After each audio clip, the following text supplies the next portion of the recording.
Pertanyaan yang muncul kemudian, dari mana datangnya YHWH ini?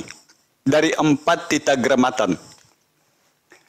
Lagi Allah Subhanahu wa taala berfirman dalam surah Al-Anbiya ayat 25, dan tidaklah aku mengutus seorang rasul sebelum engkau wahai Muhammad, melainkan aku telah wahyukan kepadanya tiada Tuhan yang berhak disembah selain daripada aku, maka sembahlah aku.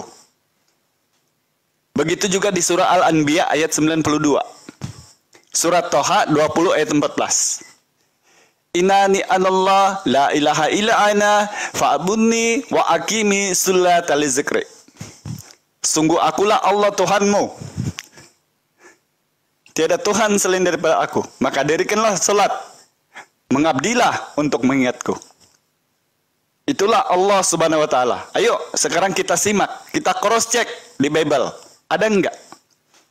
Ternyata bila Musa memberi referensi kepada manusia-manusia di zamannya, maka Allah berfirman kepada Musa. Di mana ayatnya Al-Hidayah? Keluaran 20 nomor 3. Akulah Allah yang disembah ni moyangmu, tiada Tuhan selain daripada aku, maka sembahlah aku. Keluaran 3 nomor 6. Akulah Allah ni moyangmu, Allah Abraham, Allah Ishak, Allah Yakub, sembahlah aku. Ulangan 5 nomor 7. Akulah Allah, tidak ada yang lain kecuali aku, sembahlah aku.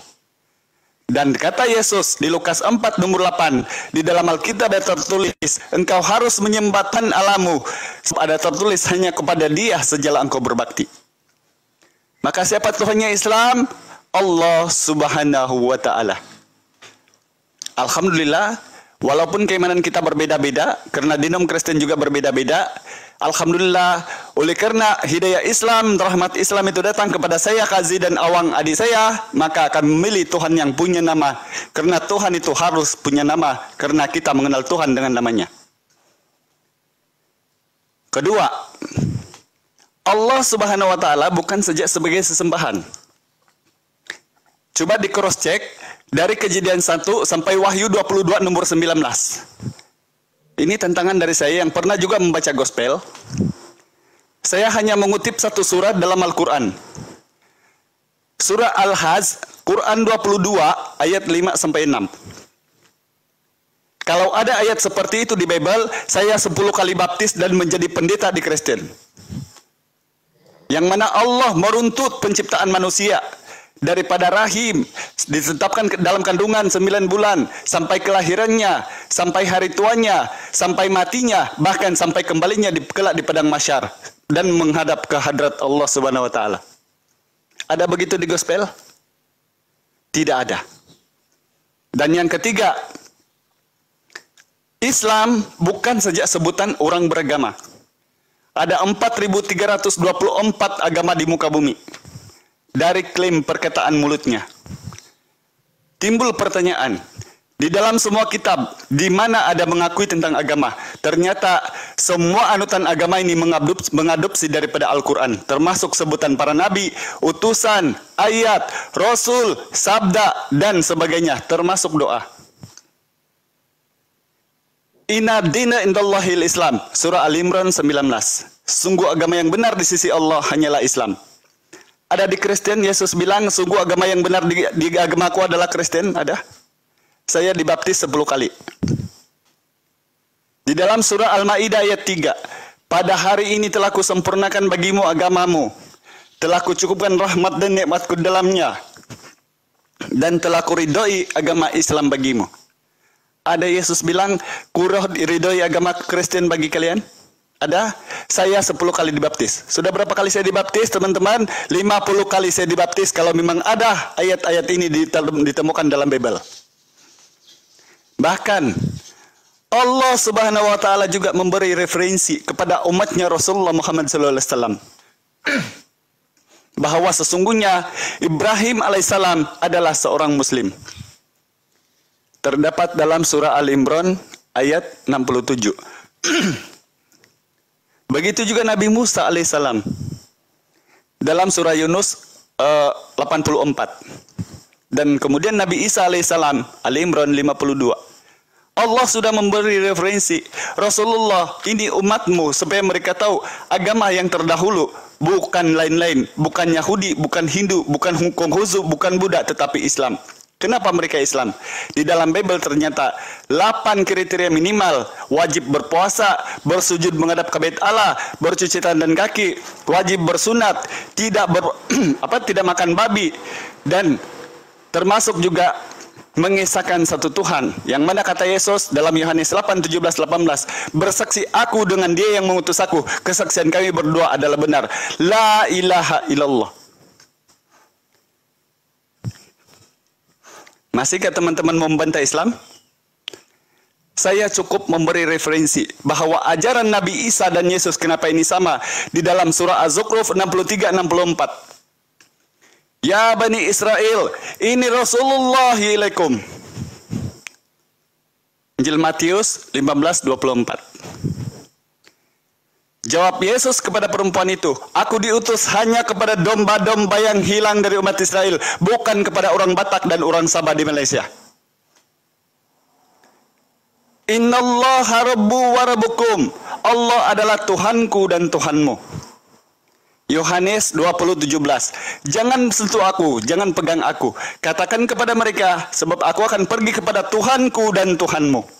Dalam Lukas 4:8, Matius 4:10, Yohanes 4:22. Dialah Tuhan satu-satunya dalam Yohanes 17:3. La ilaha illallah. Innallaha rabbu wa rabbukum azza siratim mustaqim. Inilah jalan yang lurus. Yohanes 14:6. Akulah jalan kebangkitan dan hidup. Tiada seorang pun yang akan datang kepada Bapa kalau tidak melalui aku. Bukan menuhankan aku atau percaya aku mati menebus dosa. Oke? Izin Alida yang koreksi sebentar. Koreksi. Sebentar, habiskan dulu Mimi, habiskan dulu. Satu-satu. Mimi. Memang kulil hak walau kana muran Mimi, memang kebenaran itu menyakitkan Mimi, tapi santai dulu. Biar saya habiskan dulu. Bentar Alida ya. Jangan terlalu panjang karena ini memang terlalu panjang. Itu yang pertama, yang kedua. Kan pakai dalil Bang Mimi. Bentar Alida ya. Paparkan dengan terarah bahwasan topik pembahasan kita ini definisi menyembah kepada Tuhan yang benar menurut Islam. Jadi supaya tidak lari kemana-mana. Ya, itu harus diluruskan ya, silakan. Ya, gini. Padahal dari tadi saya rungkai semuanya, astaga. Jangan dengarkan moderator juga ya. Ini kan 2 lawan 1 nih. Jadi yang satu agak panjang dimaklumi gitu ya Bang ya. Ya silakan Bang Hidayat dilanjut dulu. Nanti Abang ya, selagi masih berpandukan data ya. Karena gini Bang Mimi, teman-temanku Kristen, Al-Hidayah itu di sini bukan untuk kamu berdua. Kalau kamu ini harap dipatah-patahkan tidak mungkin. Sebab lawan debat itu saling mematahkan antara satu dengan yang lain. Karena patahkanlah dengan argumentasi. Tetapi maksud Al-Hidayah kepada teman-teman Kristen di bawah yang belum pernah membaca Bible-nya, dan Alhamdulillah sudah dibuktikan bahwa dengan komal TikTok seperti ini banyak yang sudah bersyahadat, kecuali orang yang kulil haqqa walau kana muron sumum bukmun umyun fahum la yarjiun, yang sudah tertutup mata hatinya oleh dogma, yang sudah tidak mau membuka pikirannya dan menutup telinganya. Itulah yang dikatakan oleh Yesus dalam Matius 13 nomor 13. Itulah sebabnya aku berkata-kata kepada mereka dalam perumpamaan, sebab sekalipun mereka melihat, mereka tidak melihat. Sekalipun mereka mendengar, mereka tidak mendengar. Sekalipun mereka punya pikiran, tapi mereka tidak berpikir sampai hari ini. Dan di Roma 11 nomor 8. Maka tujuan saya memperdengarkan kepada di bawah. Mudah-mudahan mereka bilang, oh Al-Hidayah ini ternyata walaupun panjang, tapi penjelasannya semuanya data. Nanti kan kamu berdua ini, nanti kami juga menuntut sesuai dengan diskusi. Apa boleh buat ini kan secara ini TikTok aja, jadi boleh asal potong aja. Aku yakin Bang Mimi sama Bang Suki ya. Kalau ada pendeta uskup yang berani berhadapan sama Al-Hidayah head to head, yang di depan forum terbuka dihadirkan jemaat Kristen yang berpandukan data, tidak akan bakal berani. Jadi itulah yang saya jelaskan. Bukan saja menjelaskan tentang Al-Quran, juga menjelaskan tentang bagaimana Yesus dan para nabi itu mengabdi kepada Tuhan yang satu itu. Itulah dia Allah Subhanahu wa Ta'ala yang disembah oleh seluruh umat manusia. Silakan. Nah, silakan Abang. Siapa yang mau menanggapi duluan? Ya, jadi mungkin saya harus duluan tanggap ya. Begini ya, saya berharap bahwasan ketika kita berdialog menggunakan secara intelektual itu, pahami dulu topik pembahasan kita. Nah, di sini pembahasan kita itu adalah menyembah kepada Tuhan yang benar menurut Islam dan Kristen itu. Ketika kita melakukan opening statement itu, jelaskan dulu definisi menyembah kepada Tuhan yang benar sesuai dengan ajaran kita. Lalu sesi berikutnya kita akan bertanya jawab. Tetapi Anda terlalu melebar kemana-mana yang tidak tentu arah. Saya juga bingung apa yang dipaparkan tadi. Contoh seperti kami ya, kami menjelaskan secara detail ketika kami melakukan opening statement. Definisi menyembah kepada Tuhan yang benar menurut Kristen itu pertama dan yang paling utama itu kami harus menyembah kepada Tuhannya para nabi. Tuhannya para nabi tadi siapa? Tuhannya para nabi tadi ketika dia menyatakan kepada Musa di Gunung Horeb, Keluaran 3 ayat 14-16, dia menyatakan namanya sebagai YHWH. Lalu definisi yang kedua apa? Definisi yang kedua, ketika kami menyembah kepada Tuhannya para nabi, kami harus mengimani kita para nabi, tidak boleh mengingkari. Kalau mengklaim bahwasan menyembah kepada Tuhannya para nabi tetapi mengingkari kita para nabi, itu namanya konyol. Bagi kami itu, kami tidak terima yang seperti itu. Yang ketiga, definisi menyembah kepada Tuhan yang benar di dalam ajaran Kristen itu ketika sang pemilik nama yang mengaku bahwasan dia adalah Maha Kuasa pencipta alam semesta itu, jangan klaim kosong. Ketika dia mengklaim bahwasan dia adalah Maha Kuasa, dia harus barengi dengan perbuatan dan harus disaksikan banyak orang. Maka itulah sebut Tuhan yang benar. Kalau Tuhan hanya omong kosong membuat orang sakit kepala, itu bukan Tuhan yang benar bagi kami. Jadi harapan saya itu kita berdialog di sini itu, kita memaparkan itu secara detail tetapi sesuai dengan topik. Jangan lari kemana-mana. Ini sangat melebar paparan ahli daya dari tadi. Lalu Anda tadi menyangkal bahwasan iya di dalam Kristen itu nama Tuhan tidak ada. Anda mengutip di Keluaran 20 itu tidak nyambung, bro. Saya hanya mau mengatakan kepada kamu bahwasan pada zaman sebelum kedatangan Musa itu Tuhan belum menyatakan namanya kepada mereka. Tetapi mereka hanya menyebut sang pencipta itu dengan Elohim. Saya bacakan di Keluaran 20, Keluaran 6 ayat 2 ya. Sampai 3, sampai 4, sampai 6 lah. Selanjutnya berfirmanlah Allah kepada Musa, "Akulah Tuhan. Aku telah menampakkan diri kepada Abraham, Ishak dan Yakub sebagai Allah yang Maha Kuasa.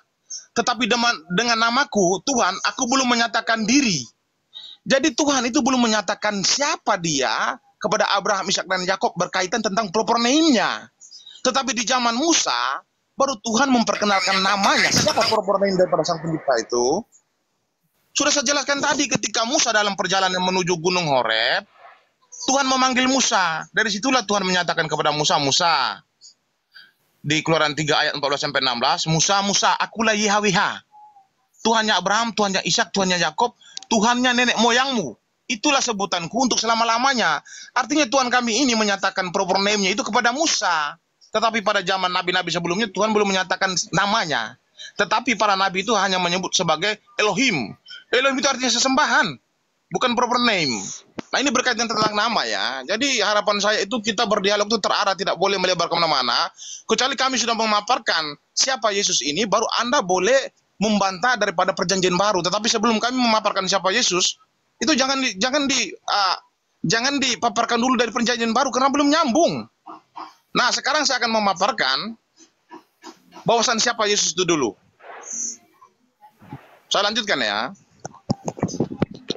Jadi menyembah kepada Tuhan yang benar adalah menyembah kepada Tuhan yang Maha Kuasa, Tuhannya para nabi. Tuhannya para nabi siapa? Tuhannya para nabi itu adalah YHWH. Nah, di Keluaran 6 ini ayat 2 sampai 3 sampai 4 ini Tuhan menyatakan kepada Musa bahwasan dia adalah Allah yang Maha Kuasa. Sekarang kita manusia yang punya akal ini mau saja dikibuli sama Musa. Emang orang bangsa Israel itu memang mereka nggak punya otak. Mereka itu kan punya otak. Masa Musa cuma naik ke Gunung Horeb, keluar, turun dari Gunung Horeb, dia menyampaikan kepada Bani Israel, "Wahai Bani Israel, saya tadi berbicara dengan Tuhan, nama Tuhan kita itu adalah YHWH, dia adalah Maha Kuasa." Emangnya Bani Israel itu bodoh ya? Mau percaya gitu aja? Jelas mereka tidak percaya dong. Tidak ada saksi. Bagaimana mungkin bangsa Israel yang punya akal itu mau menerima begitu saja? Maka ketika bangsa Israel mengeluh kepada Musa, maka Tuhan itu mendengar. Maka di Keluaran 19 ayat 9 sampai habis itu, Tuhan memanggil Musa untuk naik ke Gunung Sinai. Musa, turunlah ke bawah dan sampaikanlah kepada bangsa itu bahwasan dalam 3 hari kemudian aku akan turun dalam berupa awan ataupun api. Supaya apa aku akan turun dalam berupa awan ataupun api? Supaya ketika aku berbicara dengan engkau, mereka senantiasa percaya kepada engkau untuk selama-lamanya. Jadi Tuhan kami itu, Tuhan yang Maha Kuasa itu, dia datang dalam berupa awan dan api, disaksikan oleh jutaan orang Yahudi. Nah inilah Tuhan yang benar ketika mengklaim dirinya Maha Kuasa, dia barengin dengan perbuatan, supaya apa? Supaya manusia yang punya akal ini yakin bahwa dia itu benar-benar ada. Jadi tidak klaim kosong. Maka seiring berjalannya waktu, Tuhan itu telah menjadi manusia, Yohanes 1 ayat 14, yaitu disebut dengan Yesus. Nah Yesus itu berbicara dalam konteks, berbicara tentang misteri ilahi. Berbicara Yesus, berbicara tentang ekstensi Tuhan. Berbicara Yesus artinya berbicara tentang Allah Maha Hadir. Nah kalau berkaitan tentang Allah Maha Hadir, berkaitan tentang ekstensi Tuhan, berkaitan tentang misteri ilahi yang ada di dalam diri Yesus, nanti saya akan paparkan. Tetapi untuk sementara dulu, harapan saya jangan melebar kemana-mana, definisikanlah Tuhan yang benar menurut Anda, nanti Anda bertanya kepada kami dan kami juga akan bertanya kepada Anda. Oke, kasih kesempatan ke si ini Bang Suki. Kesempatan kepada Pak Suki. Silakan Pak Suki. Tapi saya sapa dulu ini yang baru naik ini. Bang Atan, Assalamualaikum. Kawanku, Assalamualaikum. Waalaikumsalam warahmatullahi. Waalaikumsalam warahmatullahi wabarakatuh. Masya Allah. Silakan nanti kalau ada yang mau menanggapi ya. Tapi kita persilakan biar tuntaskan dulu teman Kristen. Silakan Bang Suki. Bang Al. Nggak nyambung itu. Tidak apa-apa banget. Bang Al. Iya, gimana Bang Suki? Itu. Ini saya lagi siap-siap mau berangkat nih, jadi nggak punya waktu sempat duduk santai. Ya silakan, nggak apa-apa. Nanti ditanggapi kok. Silakan aja. Iya, terima kasih.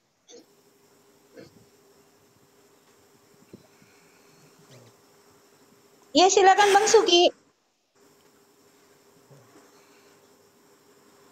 Oh, lagi sibuk tuh. Oke, kalau begitu. Berarti penjabaran dari Bang Meme langsung disantap ini ya sama Bang Hidayah ya. Silakan Bang Al. Baik. Jadi di sini teman-teman kita ambil maklum ya. Ada. Silakan. Bang Al, maksud saya, ya maaf nih, saya lagi siap-siap soalnya bergerak jalan di sini. Jadi nggak bisa duduk diem. Lanjut aja dengan yang lain dulu. Iya, boleh. Terima kasih ya Bang Suki ya. Nanti naik lagi kalau sudah free gitu. Iya, makasih. Oke, sekali lagi saya mengingatkan kepada diri saya sendiri sama teman-teman bahwa kita ambil maklum. Kita tidak akan menyalahkan Mimi karena memang rata-rata teman Kristen itu memang begitu. Karena apanya kami mendefinisikan teman-teman Kristen ini musuh utama mereka adalah kitabnya. Memang bila kita membacakan ayat, memang mereka tidak akan boleh tinggal diam itu. Karena mereka akan kepanasan, karena ayat Bible itu ternyata seperti surah Al-Kursi. Ayat kursi kalau dalam Islam, Bible itu. Yang mana ini sekaligus Allah menerangkan tentang sebagaimana yang disinggung oleh Meme Bos, sebagaimana penciptaan dalam Islam. Saya runtut aja yang saya mau tanggapi. Mengingkari ajaran Tuhan, ya. Islam yang dibawakan oleh Rasulullah kepada umatnya, coba kita uji dengan 3 kriteria ini, apakah kita mengingkari atau tidak. Karena patokannya kemudian adalah apa yang kita imani sebagai agama yang sedang kita anut sekarang ini. Pertanyaan yang pertama muncul bukan dari Al-Hidayah, bukan dari Malaysia, bukan dari Indonesia. Seluruh umat Islam di muka bumi 2,3 miliar. Pertanyaan pertama, Ma Rabbuka? Siapa Tuhanmu?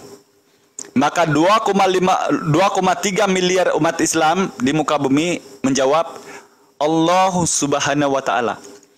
Tiada Yod Hefafe, tiada Hasyim, tiada Adonai, tiada Elohim, tiada YHWH, tiada Allah, tiada Bapa, tiada Putra, tiada Roh Kudus, tiada Anak, dan tiada Firman. Kira-kira jatuh pingsan Yesus itu kebingungan.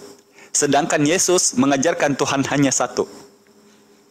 Kedua, kita uji bagaimana orang Islam, apakah mengingkari ajarannya Rasulullah atau tidak. Mari kita buka. Ini bukan jawaban dari Al-Hidayah, bukan jawaban dari Malaysia, bukan jawaban dari Indonesia, tetapi 2,3 miliar umat Islam di dunia. Apa kitab kamu? Apa panutan kamu? Al-Quranul Karim. Tidak ada yang menjawab di sini Gospel, di sana Bible, di sana Holy Bible, di sana New Testament, di sana Old Testament, di sini Perjanjian Lama, di sana Perjanjian Baru, di sana Septuaginta, di sana Aramaik, di sana Tek Pesita. Kira-kira jatuh pingsan Yesus mendengarkan itu. Dan yang ketiga, apa agama kamu? Jawaban bukan dari Al-Hidayah, bukan dari Malaysia, bukan dari Indonesia, tapi 2,3 miliar umat Islam di dunia. Apa agama kamu? Maka jawabannya hanya satu. Islam. Al-Islamu yalu wa la yubla alaihi. Sekarang ditanya, apa agamanya Mime? Katolik. Apa agamanya Suki? Protestan. Apa agama yang lain? Saya saksi Yehova. Oh, saya tidak, saya ortodoks. Oh, tidak, saya Unitarian. Tidak, saya Unitarian. Kira-kira jatuh pingsan Yesus mendengarkan itu. Ini tanggapan saya tentang siapa yang mengingkari kitab suci. Karena ternyata dalam 3 kriteria tadi yang saya sebut, itu tidak Alkitabiah. Pertama, Marabuka. Tidak pernah Yesus berkata dalam Bible, aku adalah Tuhannya Kristen yang menjadi manusia. Dan yang ketiga, yang kedua, apa kitab kamu?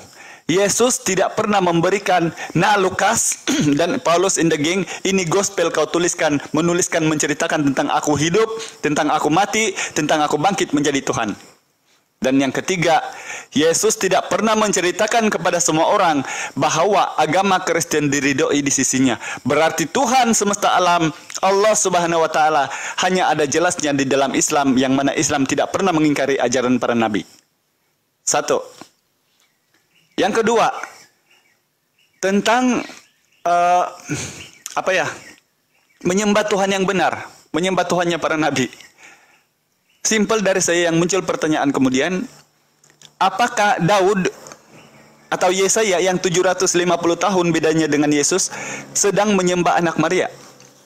Itu saja, tidak usah jauh-jauh. Lucu toh? Jadi kadang-kadang argumentasi kita itu sesuaikan dengan data, jangan sesuaikan dengan dogma. Itu nanti yang hancurnya, di sini nanti hancurnya diskusi kita. Karena Tuhannya para nabi saya sudah jelaskan tadi. Mengapa teman kita Kristen bingung? Karena itulah kami bilang musuh mereka itu adalah Alkitab, bukan orang Yahudi, bukan Hindu, bukan Buddha, bukan Islam. Sebab ternyata Al-Hidayah yang masuk Islam mengkomparkan Tuhan yang benar itu, yang manakah Tuhan yang harus disembah oleh para nabi termasuk Al-Hidayah dan 2,3 miliar umat Islam di muka bumi. Bukan Tuhan yang harus berpindah-pindah tempat dan harus menjadi daging, padahal dijelaskan dalam Bible di Bilangan 23:19, Allah bukan manusia sehingga dia menyesal, bukan juga anak manusia sehingga dia berdusta.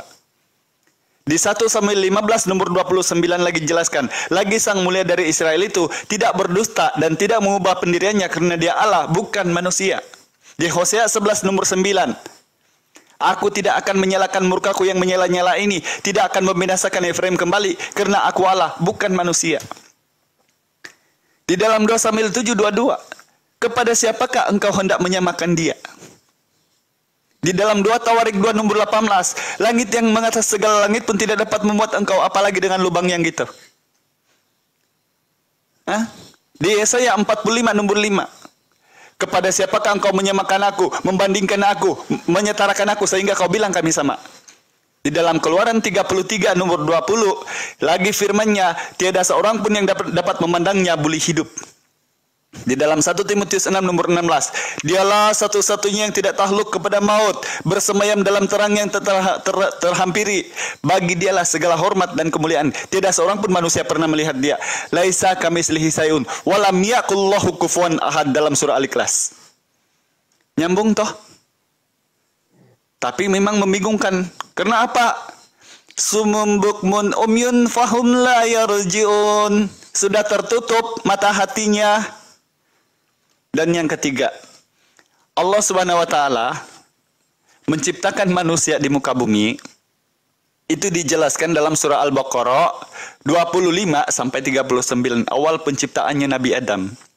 Di dalam surah Az-Zariyat 56, dan tidaklah aku menciptakan jin dan manusia melainkan untuk beribadah kepadaku. Kalau saya pulangkan ini kepada teman Kristen, pernahkah Yesus bilang, dan saya ini menciptakan Kristen untuk menyembah kepadaku? Dibaptis saya 50 kali sehari semalam dan menjadi pendeta di Kristen. Itu janji saya kalau ada. Maka Allah Subhanahu wa taala berfirman, itulah yang saya bilang tadi, yang memanaskan teman-teman Kristen itu, seperti juga ayat-ayat Bible.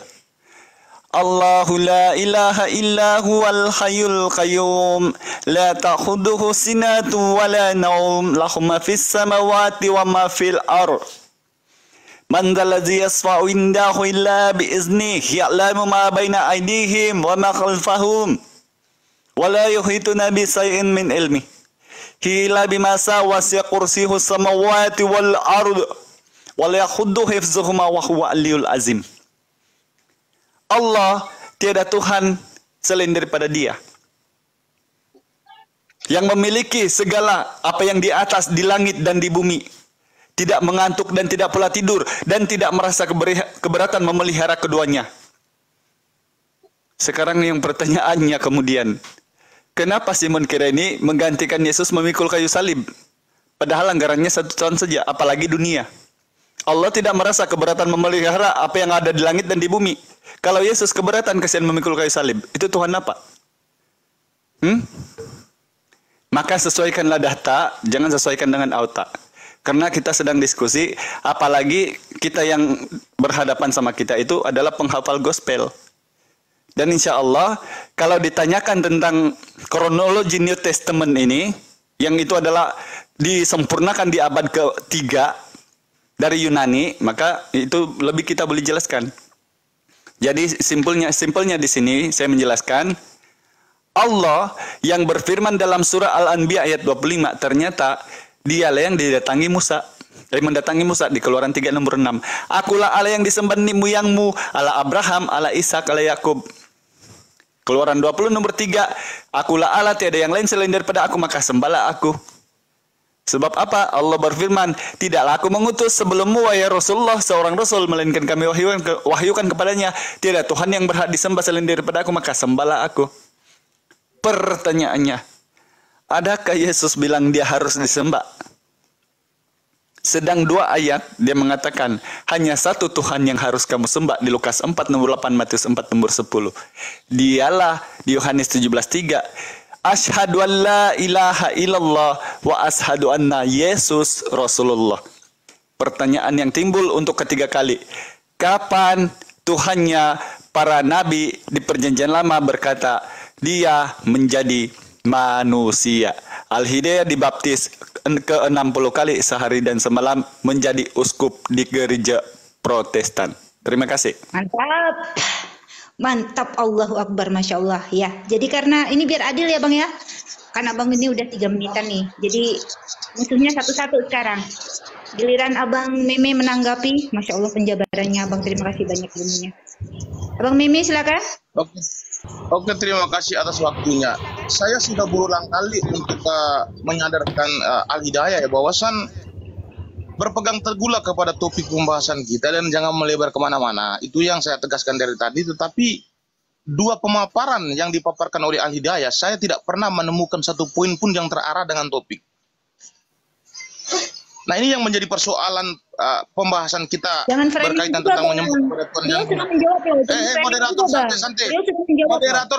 Moderator santai harus terarah, moderatornya adil. Ketika Al-Hidayah berbicara saya diam. Jadi tolong giliran saya jangan dipotong. Kalau Anda tidak mau menjadi moderator, tidak usah. Kalau mau menjadi moderator, tolong yang adil. Setuju ya? Ini setuju, tapi jangan juga framing. Nggak baik begitu, karena kami memahami apa yang beliau jabarkan. Sudah lanjut. Boleh saya lanjut atau tidak, moderator? Silakan Abang, silakan. Jangan framing ya Bang, silakan. Iya, saya mohon moderator itu adil ketika saya memaparkan, tolong jangan ikut campur. Karena tadi Anda yang memaparkan biarkan saya. Mohon maaf, moderator. Oke, saya betul, Kisme. Mohon maaf yang masyarakat biarkan dulu. Cara kita menghormati badut, menertawakan dia. Jangan. Oke, boleh saya lanjutkan ya? Ini siapa yang baru naik ini? Dari Kristen kah?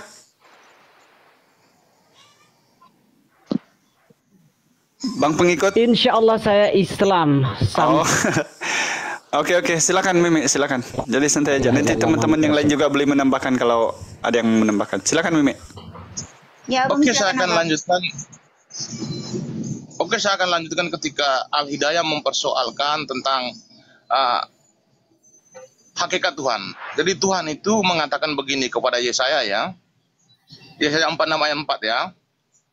Sampai masa tuamu aku tetap dia, dan sampai masa putih rambutmu aku menggendong kamu. Kepada siapakah kamu hendak menyamakan aku, hendak membandingkan dan mengumpamakan sehingga kami sama?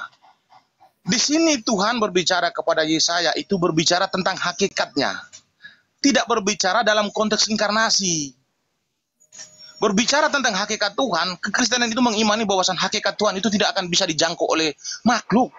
Bahkan tidak bisa dilihat. Itu berbicara tentang hakikat. Tetapi tidak berbicara tentang konteks inkarnasi. Berbicara Yesus artinya berbicara tentang konteks inkarnasi. Berbicara Yesus artinya berbicara tentang misteri ilahi. Berbicara Yesus adalah berbicara tentang alam maha hadir. Berbicara Yesus artinya berbicara tentang ekstensi Allah. Ekstensi Allah itu apa? Karena dia maha kuasa, dia berinkarnasi menjadi makhluk. Jadi kalau berbicara dengan Yesus, kalau berbicara tentang Yesus dengan berbicara tentang hakikat Allah itu, ini dua yang berbeda. Jadi tolong dipahami dengan jelas. Dan yang pertama yang paling saya tekankan itu, jangan sampai lari daripada topik pembahasan. Tolong, ini harus terarah dialognya ya. Nah ini pertanyaan kamu berkaitan tentang Tuhan tidak mau disamakan dengan makhluk, saya setuju.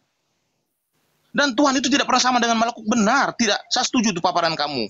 Lalu yang kedua, kamu menuntut saya, tunjukkan kepada saya, kapan Yesus minta disembah. Yesus memang benar, semasa hidupnya itu dia menyampaikan kepada murid-muridnya bahwasan menyembah kepada Bapa. Tetapi Bapa itu siapa? Bapa itu tertuju kepada dirinya. Maka ketika di hari terakhirnya dia mau terangkat ke surga, dia memberikan amanah kepada murid-muridnya. Di Yohanes 16:26, apa kata Yesus kepada mereka? Pada saatnya nanti kamu akan berdoa dan meminta segala sesuatu dalam namaku. Hanya Tuhanlah yang minta manusia untuk berdoa dan meminta segala sesuatu dalam nama Dia.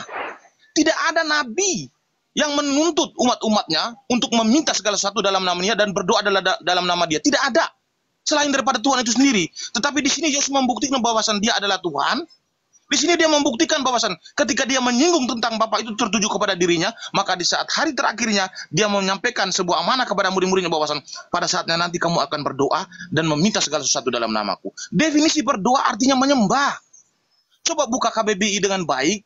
Definisi berdoa di situ apa? Menyembah. Berarti Yesus minta disembah. Paham ya? Jadi orang Kristen itu menuhankan Yesus, meminta segala sesuatu dalam nama Yesus itu bukan atas kehendak kami sendiri.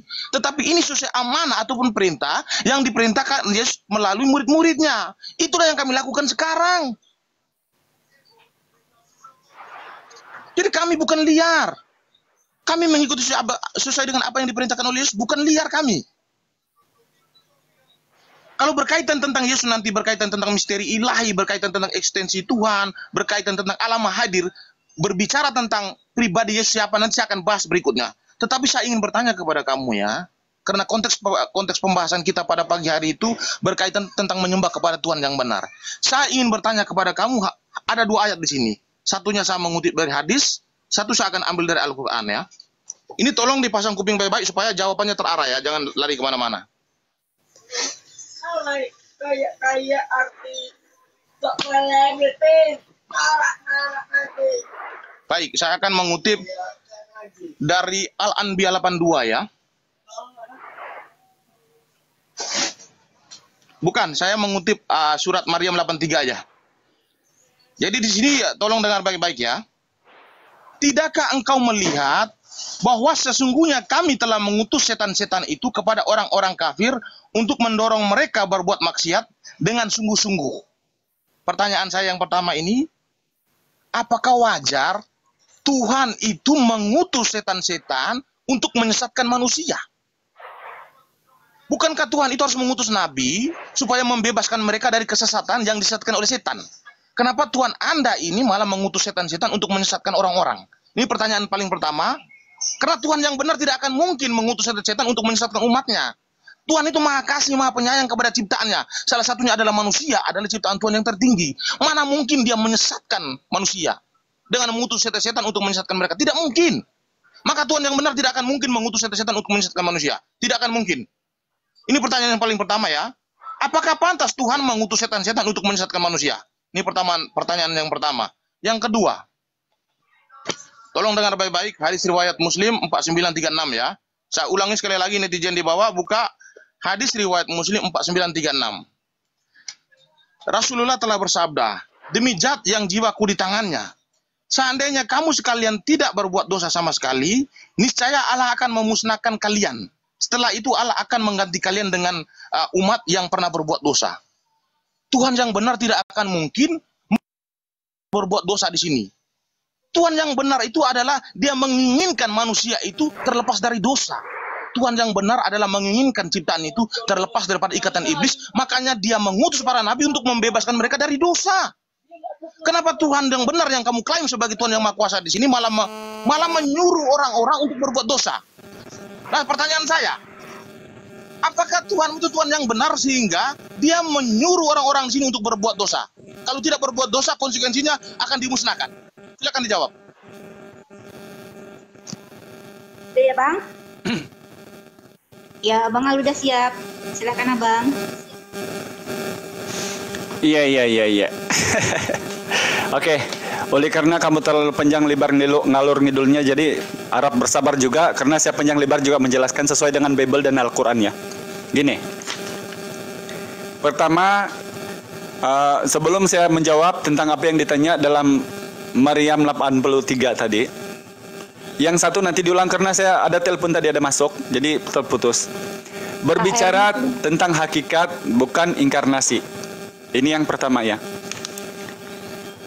Bukankah dari tadi saya menjelaskan bahwa di dalam Gospel, Holy Bible, karangan dari Yunani itu, tiada satu ayat pun bila mana bercampur perjanjian lama dan perjanjian baru, Tuhan YHWH Elohim itu menjadi manusia. Karena kutipan kamu adalah Yohanes 1:14. Sementara itu penerangan dari Philo Alexandria itu menerangkan Hologos berasal dari Allah, bukan bersama-sama dengan Allah. Maka belajar lagi kamu nak. Jangan mengajari kami dengan dogma. Oleh karena saya takut di sini ada beberapa orang Kristen yang tambah malah disesatkan, maka saya kasih tahu. Yohanes 1 nomor 1 sampai 14 itu, dan firman itu menjadi manusia, amin. Kenapa saya aminkan itu? Kejadian 1:26, berfirmanlah Allah, baiklah kita menciptakan manusia, bukan menciptakan kucing. Berarti manusia itu memang dari firman Allah. Bohongkah perkataan Allah itu? Bohong menurut Mimi. Yesus berkata dalam Matius 4 nomor 4, ini pencobaan di padang gurun, dia berkata, manusia bukan hidup dari roti saja, tetapi dari setiap firman yang keluar dari mulut Allah. Bohongkah Yesus itu? Bohong menurut Mimi. Apa yang betul kemudian? Firmannya Yohanes. Pertanyaan yang timbul, Tuhannya Kristen itu Elohim, Yesus atau Yohanes?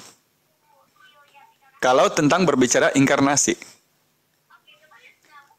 Yang paling melucukan di sini, yang mana perkataan Yesus berdoa memberi referensi kepada muridnya dalam namanya, dan itu menunjukkan kepada dirinya. Di dalam Ulangan 32 nomor 39, Allah itu yang menghidupkan dan mematikan, meremukkan dan membinasakan. Pertanyaan yang timbul kemudian, apakah Yesus yang membunuh ibunya sendiri? Karena Tuhan yang mematikan, bukan Yesus.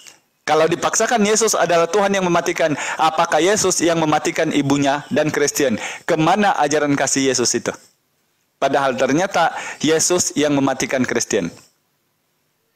Ketiga, meminta dan berdoa dalam nama Yesus. Dan itu diaminkan sama Mimi. Sekali lagi, coba kita baca bareng-bareng Matius 7 nomor 22 dan 23. Pada saat akhir, banyak yang berseru kepadaku, Tuhan Yesus, Tuhan Yesus, Tuhan Yesus, dan Tuhan Yesus. Bukankah kami bernubuat dalam namamu Tuhan Yesus, mengusir setan dalam namamu Tuhan Yesus, bermukjizat dalam namamu Tuhan Yesus, dan melakukan tanda mukjizat dalam namamu juga Tuhan Yesus. Maka apa kata Yesus 23-nya?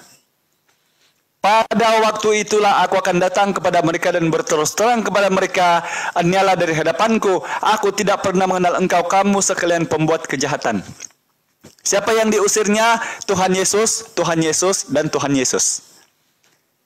Maka Al-Quran memberi referensi dalam surah Al-Baqarah 79, celakalah mereka yang menulis Alkitab dengan tangan-tangan mereka sendiri, lalu mereka mengatakan ini dari Tuhan dan menjual ayat-ayat Allah dengan keuntungan dunia. Maka dalam Bible itu tidak heran kalau ayat yang satu Yesus mengatakan di Yohanes 5:37, Bapakku itu kamu tidak pernah dengar, kamu tidak pernah lihat. Tetapi di Yohanes 14 nomor 9, barang siapa melihat aku, dia telah melihat Bapa. Itu katanya teman Kristen, kalau melihat Yesus itu, melihat sosok Bapa. Sekarang pertanyaannya, apakah Bapa punya aham, atau Bapa itu jantan, atau laki-laki?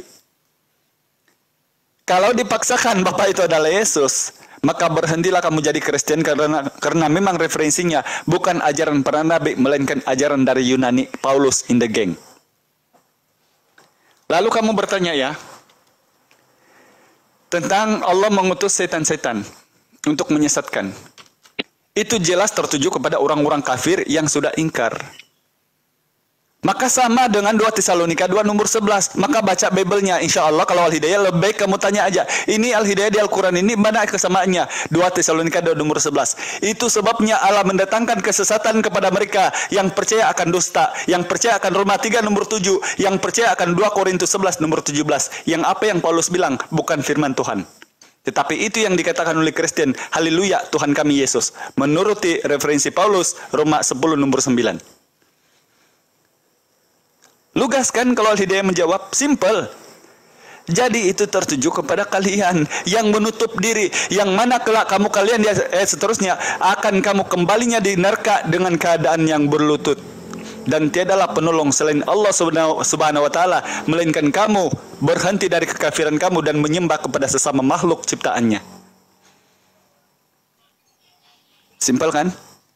Jadi Islam itu bukan hanya imani saja.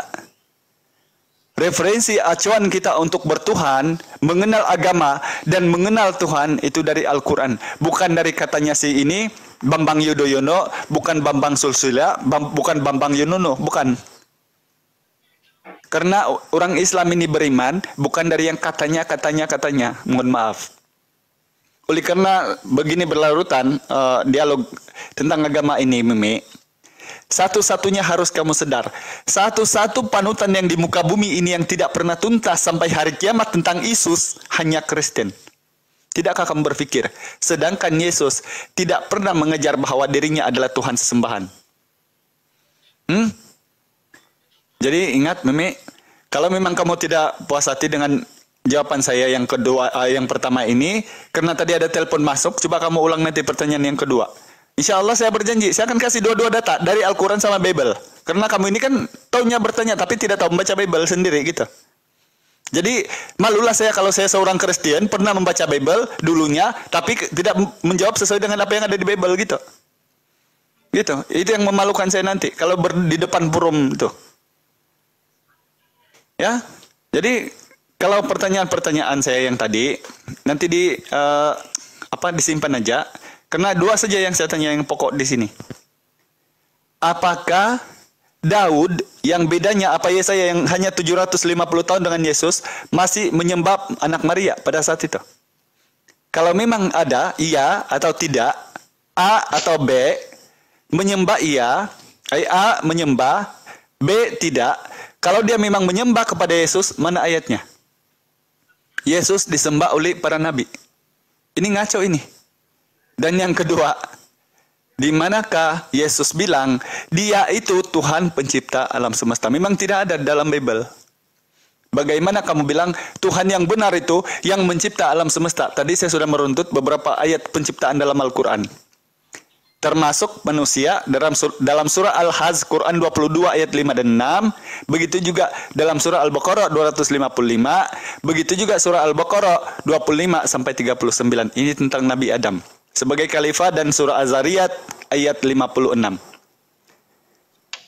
Ayat-ayat ini kalau ada di gospel, mungkin saya ulang sekali lagi, 80 kali saya dibaptis dan menjadi uskup di Kristen.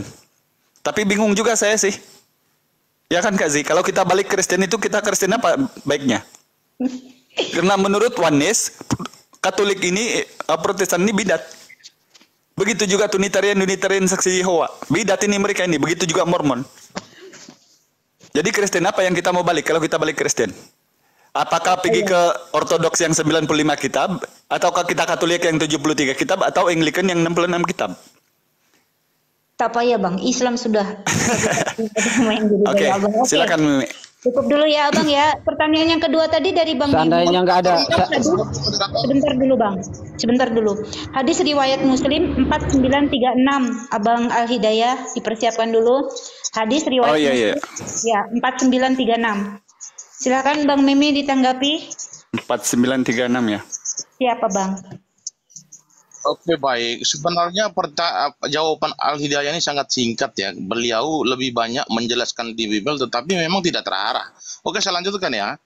Ketika Anda memframing bahwasan masa Tuhan membunuh ibunya ya, artinya Anda menyinggung tentang Maria.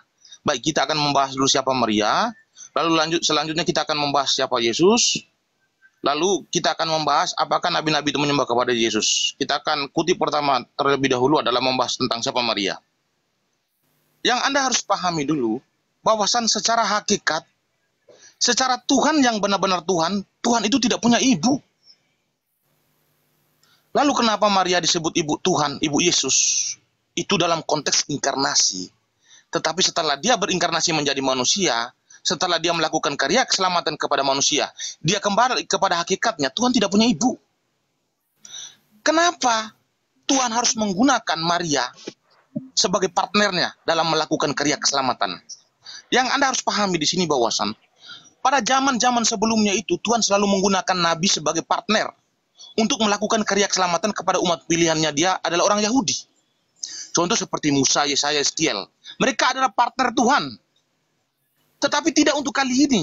Ketika di zaman Yesus, Tuhan lebih memilih seorang wanita suci. Bayangkan saja, jutaan wanita di dunia, hanya satu wanita yang dipilih oleh Tuhan menjadi partnernya dalam melakukan karya keselamatan. Maka dari Maria inilah Tuhan berinkarnasi menjadi manusia. Dari perut Maria, Tuhan berinkarnasi menjadi manusia. Tuhan menjadikan seorang wanita sebagai partner dalam melakukan karya keselamatan karya keselamatan kepada manusia. Jadi ketika orang Kristen menyebut Maria sebagai bunda Allah, bukan berarti berbicara tentang secara hakikat Tuhan itu mempunyai ibu, tidak. Gelar yang didapatkan oleh Maria itu ketika ada konsili di Efesus tahun 400 Masehi, bapak-bapak gereja sepakat bahwasan dia adalah wanita suci yang dipilih oleh Allah secara langsung untuk dijadikan sebagai partner, maka kita harus memberikan dia gelarnya itu adalah gelar Allah, gelar bunda Allah. Jadi Maria itu diberikan gelar bunda Allah itu bukan berarti secara hakikat Tuhan punya Allah, tidak. Tetapi hanya salah satu bentuk penghormatan yang dilakukan oleh bapak-bapak gereja kepada Maria. Karena dia adalah salah satu wanita yang dipilih oleh Tuhan untuk melakukan karya keselamatan kepada manusia. Nah, ini membahas tentang Maria. Lalu Anda akan menyinggung siapa Yesus. Yang Anda harus ingat di sini bahwasan kekristenan itu berbeda dengan Islam. Islam itu ketika membaca di dalam Al-Quran, lalu mengkorelasikan Isa dengan Yesus adalah sosok yang sama, lalu Anda temukan di dalam Al-Quran, mutlak menyatakan bahwasan Isa itu hanya sebagai nabi. Anda cari di dalam Alkitab kami, Anda baca di Yohanes 17 ayat 3, Anda menemukan di situ bahwasan Yesus mengatakan dia adalah utusan. Anda sinkronkan dengan Al-Quran, oh ini sama. Pertahankan mati-matian bahwasan Yesus hanyalah sekedar utusan. Ya, siapa nih, tolong dengar dulu.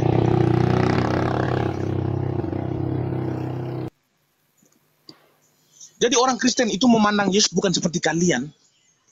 Kalian itu melihat Yesus itu dari hanya satu sudut pandang. Berbeda dengan orang Kristen. Orang Kristen melihat Yesus itu dari berbagai macam sudut pandang. Saya memberikan salah satu contoh sudut pandang yang paling gampang supaya Anda pahami ya. Di Yohanes 6, Yesus mengatakan kepada muridnya begini. Aku telah turun dari surga. Apakah di dalam Al-Quran menjelaskan Isa turun dari surga? Tidak ada. Al-Quran itu tidak lengkap menjelaskan siapa Yesus. Tetapi di dalam Alkitab menjelaskan secara detail siapa Yesus. Yesus mengatakan dia turun dari surga. Di dalam kitab Yesaya, di dalam kitabnya Mazmur Daud, menjelaskan bahwasan yang ada di surga itu hanya Tuhan dan malaikat. Tidak ada yang lain. Tidak ada manusia di atas. Tetapi ketika di zaman Yesus dia berani mengatakan dia turun dari surga, hanya ada 3 kemungkinan. Kalau dia orang gila, dia Tuhan, dia malaikat. Tapi tidak. Yesus tidak pernah menyamakan dirinya dengan malaikat. Dia tidak pernah mengatakan bahwasan aku adalah malaikat. Siapa yang melihat aku, dia telah melihat malaikat. Tetapi dia hanya menyamakan dirinya dengan Allah, bahwasan telah sekian lama aku bersama kamu Filipus, tetapi engkau tidak mengenal aku. Barang siapa melihat aku, dia telah melihat Allah. Dia hanya mau menyamakan dirinya dengan Allah. Dia tidak akan pernah mau menyamakan dirinya dengan malaikat. Berarti sudah jelas ini adalah Tuhan yang turun dari surga. Karena yang turun dari surga hanyalah Tuhan dan malaikat. Tidak ada nabi. Nabi tidak akan pernah tinggal di atas surga untuk turun ke bumi. Untuk melakukan keselamatan. Hanya Tuhan dan malaikat yang turun dari surga. Ini supaya Anda itu tersadarkan dan ada paham. Bahwasan orang Kristen itu tidak melihat siapa Yesus itu dari hanya satu sudut pandang seperti Anda pahami. Kami melihat Yesus dari berbagai macam sudut pandang. Lalu kami uraikan ini orang siapa berani mengatakan dia turun dari surga. Tidak mungkin Nabi berani mengatakan dia turun dari surga.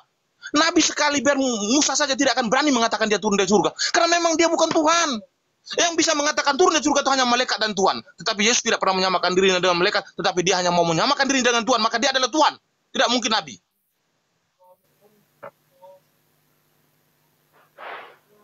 Kalau berkaitan tentang nabi-nabi sebelumnya, apakah mereka menyembah Yesus? Saya akan menjelaskan berikutnya. Tetapi saya akan bertanya kepada kamu dulu. Tolong dengar baik-baik pertanyaan saya ya.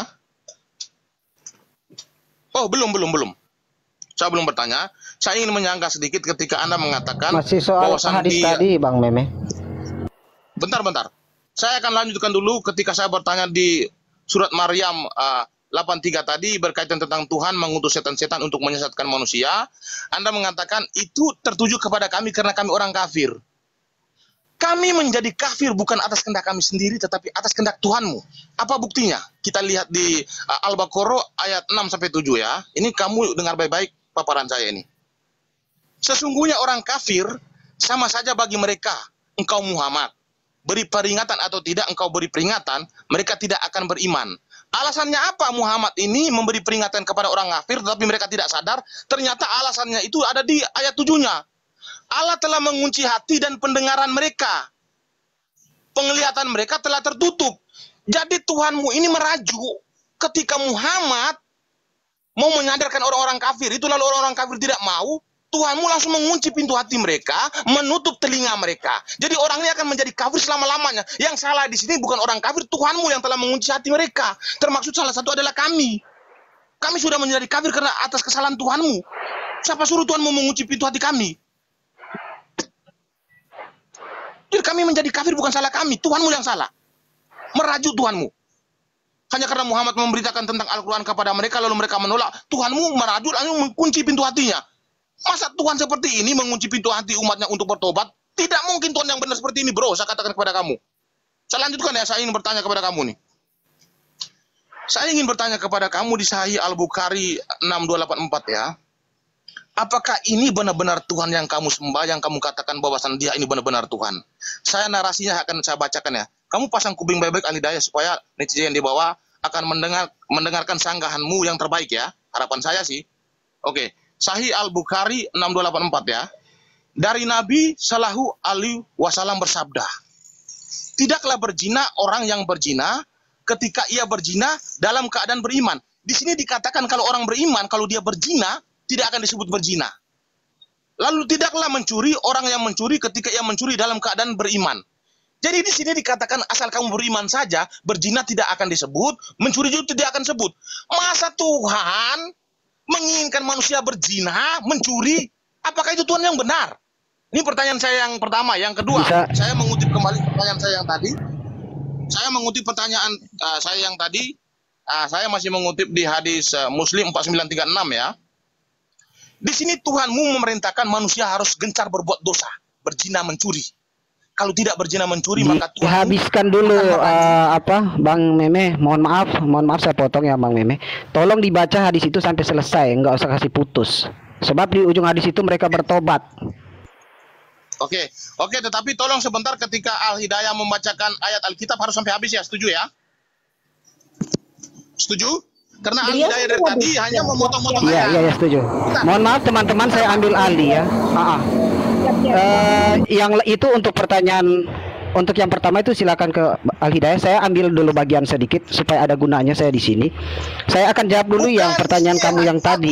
Tidaklah mereka satu bahasa dengan Al-Hidayah.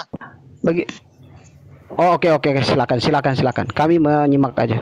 Ya, Jadi tolong jangan dipotong. Saya tadinya minta Sahih izin ya. Bukhari Saya minta izin tadi. 6284. Iya, oke, nggak apa-apa. Oke, enggak apa-apa. Itu ahli daya dengar baik-baik. Tuhan yang benar tidak akan mungkin memerintahkan di Sahih Al-Bukhari 6284 ini bahwasan orang beriman itu kalau berzina tidak akan disebut berzina. Orang yang beriman itu tidak akan mungkin disebut mencuri ketika dia mencuri. Jadi di sini diperintahkan berzina dan mencuri kalau kamu beriman aman. Nah ini kamu harus jawab ya.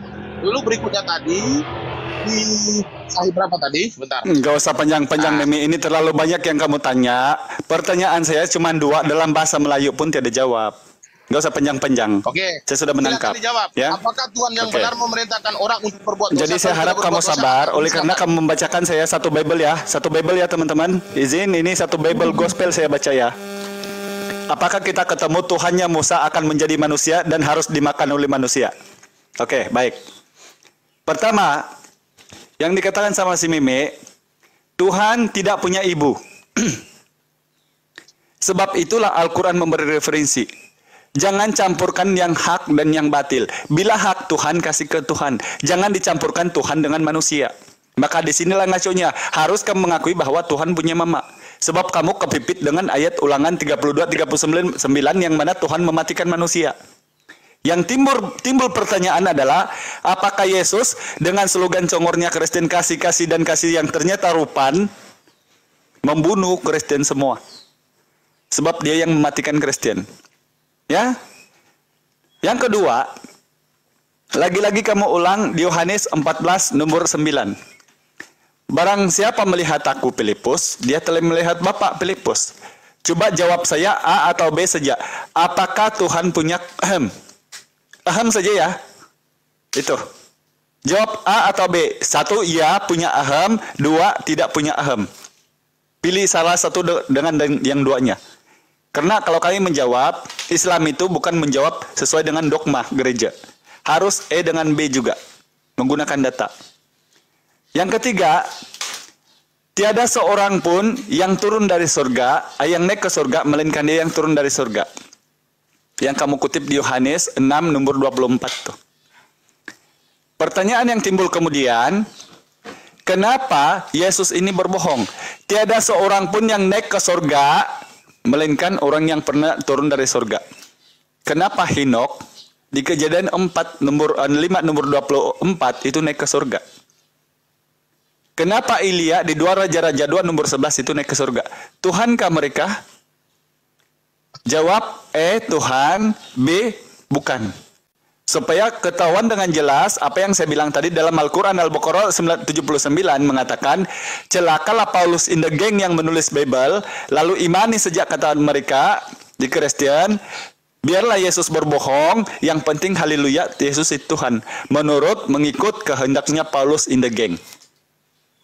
Maka pilihan yang harus kamu jawab, A, Tuhan boleh dilihat, B, Tuhan bukan manusia. Oke? Jawab A atau B, karena kamu maunya begitu, terlalu banyak pertanyaan kamu yang ngalur ngidul.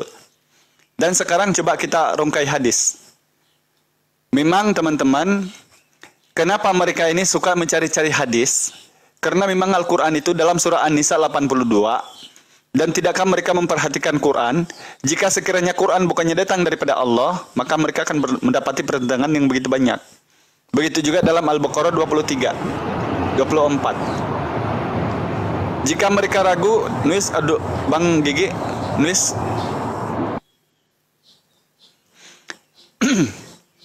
Jika mereka ragu tentang apa yang kami turunkan kepada hamba kami Muhammad, yaitu Al-Quran kata Allah, suruhlah mereka membuat semisal satu ayat. Jadi oleh karena tidak acuan referensi mereka untuk mencari kesalahan Al-Quran, padahal itu adalah kitab suci-nya orang Islam, maka mereka mencari-cari hadis, yang mana di hadis itu Rasulullah menerangkan tentang pengajaran yang dari Allah yang belum dipahami oleh manusia-manusia awam seperti yang kita sekarang ini. Maka mereka ini suka mencari-cari hadis. Itu kemudian seperti yang dijelaskan sama si bang pengikut tadi, itu sudah bertaubat. Pengajaran itu kepada orang yang di zaman itu supaya mereka itu Kalau dalam keadaan beriman mereka melakukan hal-hal seperti mencuri dan berzina, harus bertaubat. Islam cukup memberi referensi kok. Apa saja dosa yang paling besar di muka bumi ini, dalam Islam tiada yang tidak diampuni, karena Allah itu Maha Pengampun lagi Maha Penyayang. Begitu yang tertulis dalam surah An-Nur 22 dan dalam surah Al-Baqarah ayat 153. Oleh karena Allah itu Maha Pengampun lagi Maha Penyayang, maka termasuk juga kalau kamu berhenti dari kesyirikanmu, yang mana kamu menjabarkan tadi tentang Quran Al-Baqarah ayat 18 itu, yang saya sudah jelaskan sebelumnya. Yang ayat sebelumnya kamu bilang Allah mengunci pikiran kamu. Itu sebabnya Allah memberi jalan seperti Al-Hidayah ini supaya kau merenung. Supaya apa yang ada di Bible Gospelmu itu kamu tahu bahwa itu sesungguhnya bukan dari Pak Yesus, tetapi dari Pak Paulus in the gang. Jadi kami adalah jalan untuk Allah membuka hatimu, mengikuti dan merenungkan. Jangan menganggap saya yang harus kau patahkan hari ini, karena sampai 5 kali 10 kali ganda Mimi Bos tidak akan boleh mematahkan seorang Al-Hidayah, apalagi yang tidak berpandukan data. Ya, Mimi, jadi ingat. Kalau betul Allah sudah mengunci hati, nggak mungkin kami ada yang mualaf seperti kami. Iya, betul. Jadi kami ini jalan. Sudah Allah mengasih tahu sama kamu bahwa kami mengasih tahu kamu apa yang benar itu untuk membuka hati kami yang terkunci itu. Jadi kamu di sini tertutup. Buktinya kamu sudah berapa kali syahadat tapi tetap juga menuhankan anak orang gitu. Silakanlah Bang Gege. Ya, Assalamualaikum warahmatullahi wabarakatuh. Tadi mengenai syubhat yang dibawakan mengenai Allah menyesatkan dan mengunci hati, sebetulnya jawabannya itu juga ada di surat An-Nisa ayat 88 ya. Ya, banyak sekali sebetulnya di dalam Al-Quran itu ayat yang memuat tentang hidayah Allah. Sebagaimana juga kita juga sering berhadapan dengan ayat Al-Quran yang menyatakan bahwa Allah SWT menyesatkan hambanya. Seperti apakah kamu bermaksud memberi petunjuk kepada orang ini? Surat An-Nisa ayat 88 ini menjawab ya semuanya ya. Bismillahirrahmanirrahim. Apakah kamu bermaksud memberi petunjuk kepada orang-orang yang telah disesatkan Allah? Barang siapa yang disesatkan Allah, sekali-kali kamu tidak mendapatkan jalan untuk memberi petunjuk kepadanya. An-Nisa, tetapi orang-orang yang zalim mengikuti hawa nafsunya tanpa ilmu pengetahuan, maka siapakah yang akan menunjuki orang yang telah disesatkan Allah, dan tiadalah bagi mereka seorang penolong pun. Jadi artinya jelas di sini ya, Allah telah memberikan banyak hidayah terhadap orang yang tersesat. Tapi ada pun orang di sini yang tidak mau mengikuti hidayahnya. Ya. Sudah jelas di sini. Mengikuti hawa nafsunya tanpa ilmu pengetahuan, maka siapakah yang akan menunjuki orang yang telah disesatkan Allah, dan tiadalah bagi mereka seorang penolong pun. Ini jawabannya. Jadi bukan Allah yang menyesatkan. Manusia itu sudah diberikan pilihan. Di dalam Al-Quran itu ratusan ya ayat yang memuat tentang hidayah Allah. Lalu apakah orang itu diberi pengetahuan? Ingin mengetahui hidayah itu? Ya, sebagai manusia kita kewajibannya apa? Untuk mencari ilmu, sebagaimana di An-Nisa 88 itu juga menyebutkan, barang siapa yang disesatkan Allah, sekali-kali aku tidak mendapatkan jalan untuk memberi petunjuk kepadanya. Ya. Saya rasa silakan Tafadol yang lain mungkin bisa ditambahkan, karena ini saya kebetulan lagi berisik di jalan. Jadi oke, saya ambil sedikit ya, mohon maaf ya host. Yang disebutkan oleh si Meme ini soal tidaklah dia orang-orang berbuat zina dalam keadaan beriman. Bisa 20 orang aja lah. 20 orang aja lawan satu kalau Enggak, saya enggak melawan Anda. Oke, saya enggak menjawab, tapi saya cuma mau bilang aja ke teman-teman semua, tidaklah di situ artinya tidak akan mereka berbuat dosa jika mereka dalam keadaan beriman. Itu maknanya. Itu yang saya pahami dari penjelasan para ustadz ya. Tidaklah mereka berbuat dosa, zina atau apapun ketika mereka dalam keadaan beriman. Antum jangan ini ya, memotong-motong hadis begitu. Sama seperti hadis tadi. Oke, begitu aja. Saya nggak menjawab Anda karena kalian head to head. Silakan Bang Hidayah ditanggapi dulu dari Bang Meme Bos. Tadi meluruskan aja Bang untuk pengetahuan umat Islam. Saya belum. Oh iya, silakan Bang Meme Bos. Iya, maksudnya Bang Meme Bos. Moderator ini gawat ini. Jadi begini bro, saya ulang sekali lagi bro ya. Ayo abang, silakan. Ya, saya ulang sekali lagi ya. Kamu mengatakan bahwasan Tuhanmu tidak menyesatkan manusia. Itu setan, itu utusan Tuhanmu untuk menyesatkan manusia. Berarti itu atas kehendak Tuhanmu. Supaya manusia itu tersesat. Jangan kamu membantah lagi bahwasan Tuhanmu itu tidak menyesatkan manusia. Kalau Tuhanmu tidak mau menyesatkan manusia, ngapain dia utus setan-setan itu? Seharusnya dia mengutus para nabi untuk menyelamatkan mereka dari ketersesatan. Itu baru narasi yang benar. Saya berkata kepada kamu sekali lagi bahwasan orang-orang yang kafir itu bukan atas keinginan kami. Itu atas keinginan Tuhanmu itu menyesatkan kami. Lalu mengunci pintu ke hati kami supaya kami tidak bertobat. Lalu Anda mengatakan bahwasan, siapa tadi mengatakan, si pengikut Kristus ini yang mengatakan begini. Kalau memang Tuhan mengunci pintu hati kami, tidak mungkin kami ini menjadi mualaf. Berarti Tuhanmu lemah. Tuhanmu kalah dengan manusia. Tuhanmu kalah dengan ustadz-ustadzmu. Ustadz-ustadzmu itu memberitakan Al-Quran kepada kalian orang Kristen dan orang Yahudi dan orang Hindu Buddha. Lalu kalian menerima. Berarti di sini yang lebih kuat adalah ustadz-ustadzmu, bukan Tuhan. Tuhanmu telah mengunci pintu hati manusia, tetapi mereka bisa membuka. Muhammad saja tidak akan bisa loh. Tadi dijelaskan tadi di Al-Baqarah 67 tadi. Tuhan mengatakan, percuma saja Muhammad, engkau memberikan penjelasan kepada mereka karena aku telah mengunci pintu hati mereka. Nabimu saja tidak bisa membuka. Lalu ada zaman sekarang, ustadz-ustadzmu bisa membuka. Berarti Tuhanmu kalah dengan ustadz. Tuhanmu tidak konsisten dengan perkataannya, merajukan orangnya. Kalau orang tidak mau beriman, ancamannya adalah aku kunci pintu hati. Kan gini Tuhanmu, sifatnya seperti ini.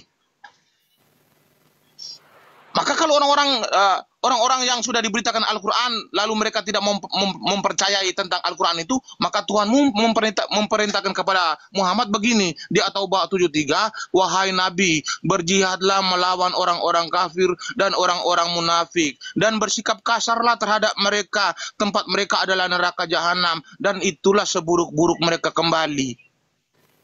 Merajukan orangnya. Ketika Muhammad memberitakan Al-Quran kepada orang-orang, lalu orang-orang menolak, berjihadlah Muhammad, perangilah mereka, karena mereka adalah orang-orang kafir. Merajuk Tuhanmu di sini. Ini yang kamu mengatakan Tuhan yang benar. Tuhan yang benar itu tidak akan mungkin merajuk. Tuhan yang benar itu ketika umatnya berbuat dosa, dia mengutus para nabinya, tetapi mereka tidak bertobat. Maka Tuhan itu akan terus menurunkan nabi-nabinya, supaya apa? Supaya mereka luluh hatinya. Tidak mungkin Tuhan itu adalah jangan sembarangan aja, kacau. Saya akan baca Tuhan yang benar itu Tuhan yang benar itu tidak akan mengorbankan anak manusia di kayu salib, bro. Tuhan yang benar itu tidak akan mengorbankan darah manusia di kayu salib. Halo. Silakan Mimi, silakan dulu, nggak apa-apa. Ya, silakan. Coba, tapi jangan panjang-panjang kalau framingnya Mimi. Karena saya menjelaskan juga tentang Bukhari tadi yang Jangan sakit, saya lanjutkan ya. Siapa yang sakit? Oke, maaf. Kalau kami ambil maklum, kan saya sudah beri peringatan dari tadi sama teman-teman Muslim itu, insya Allah semuanya paham kok Kristen begitu. Oh, ini head to head ya? Ini head to head ya? Ya. Oh, oke. Maaf. Oke, silakan. Oke, saya lanjutkan. Jadi Tuhanmu ini ketika dia mengutus orang-orang, mengutus setan-setan untuk menyesatkan orang, lalu dia mengunci pintu hati orang-orang kafir, karena orang itu tidak mau percaya terhadap Al-Quran, lalu dia memerintahkan Muhammad untuk memerangi mereka. Bersikap kasarlah kepada mereka. Kenapa bersikap kasar? Karena mereka ini tidak mau bertobat dan tidak percaya Al-Quran. Bagaimana orang kafir ini mempercayai Al-Quran? Nabi Muhammad sendiri saja ragu-ragu tentang Al-Quran. Maka Tuhan berkata kepada Muhammad, wahai Muhammad, kalau kamu ragu-ragu tentang apa yang telah kami turunkan kepada kamu, tanyalah kepada orang-orang sebelummu. Muhammad ragu tentang Al-Quran. Bagaimana mungkin orang-orang yang diberitakan oleh Muhammad ini akan percaya? Tapi satu-satu Meme, kalau jangan ke sini tentang ragu, di sana tentang kafir, di sana tentang menyesatkan. Kamu mau kalau dari kejadian kamu jawab sampai wahyu, saya mau kupas. Mau. Sedangkan yang saya kasih, dengarkan dulu dong. Dengarkan. Yang tadi saya suruh kamu pilih atau E atau B, itu di mana jawabnya? Kamu kemana-mana ini ngomongnya. Giliran kalian tadi aku diam loh, masa kayak gitu sih Alidaya. Ya oke, jadi kamu siap-siap juga dari kejadian sampai wahyu ya, saya kupas ya. Dan harus kamu jawab. Mau. Bentar, saya akan siap ketika kamu mengkupas Alkitab dan Makanya waktu saya satu-satu untuk dulu membantah. yang tadi saya mau jawab ini. Bentar. Dengerin dulu, Sebentar. dengerin dulu. Abang Meme dijawab dulu pertanyaan Bang Hidayah. Apa yang beliau tanyakan tadi dijawab dulu, baru nanti ke yang lainnya kayak gitu, Bang. Jadi walaupun kami sudah ambil maklum bahwa teman Kristen itu begitu Meme, namun jangan kamu jadikan hanya untuk ketawa-ketawa ini bahan diskusi sebab kamu sudah justru bahan ketawaan orang di bawah. Jadi tadi kan simpel kalau dari saya. Pertama, atau B. 1, Tuhan itu daging. E. 2, Tuhan itu tidak kelihatan. B. Yang ketiga, Tuhan pernah turun ke dunia, Tuhannya para nabi, yang disembah oleh para nabi kamu bilang itu, yang disembah oleh Daud yang dekat dengan Yesus. 1, Yesus. 2, bukan. E atau B. Jangan kemana-mana dulu. Itu loh. Silakan. Oke, saya ikuti apa yang kamu mau. Tetapi setelah saya menjawab, Ya silakan. setelah saya menjawab, saya langsung bertanya ya, karena saya kan belum bertanya ini. Kok belum bertanya ini? Berapa Ya. pertanyaan kamu ini? Saya tulis semua ini, Meme. Enggak, Ini saya kan kertasnya belum ini. bertanya tadi. Nih. Saya tadi kan hanya menyangka Al-Hidayah. Saya tadi kan hanya menyangka. Kok tetapi belum menyangka? bertanya. Nah, sekarang saya menjawab Astaga. pertanyaan kamu langsung bertanya. Oke, silakan. Hah? Coba. Tuhannya Nabi Yesaya itu yang 750 tahun itu. A. Yesus ayatnya. B. Bukan. Coba. Yesus ayatnya. Aku dan Bapakku Ini saya mau adalah catat satu. ini. Berapa? Iya dengar, aku dan Bapakku adalah satu. Oh, itu ayatnya. Yesaya menyembah Ya. Yesus di situ. Aku dan Bapa adalah satu. Benar. Astaga. Benar. Oke, lalu yang kedua. Tuhan yang disembah oleh para nabi itu punya ehem E dan tidak punya ehem B. Tidak punya. Secara Oke, hakikat tidak dia punya. Oke, Anus. tidak punya. Bentar. Oke. Secara hakikat Oke. dia tidak punya, dia tidak berkencing, tidak berak, tidak makan. Itu secara hakikat. Tetapi dalam konteks inkarnasi bisa. Oke. Lanjut. Nanti saya tanggapi semuanya ya. Apa yang kamu ngalur Oke, ngidulkan kalau di sini. Saya siap. Saya siapkan pertanyaan ini ya. Harus Silakan. dijawab ya, tapi tolong ya. Setuju nggak ini? Silakan. Saya bilang silakan. Oke. Mantap. Al-Hidayah ini aku suka kalau berdialog dengan dia ini enak. Ya, kita akan mengutip ini dulu ya. Kita akan mengambil dari mana ya?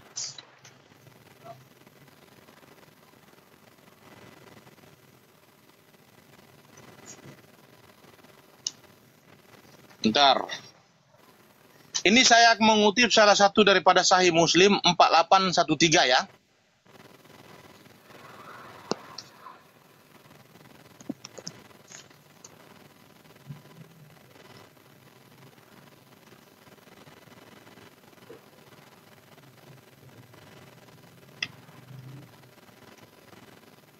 Bukan, saya mengutip daripada hadis ini aja supaya ini lebih enak, supaya lebih agak sedikit ekstrim ini.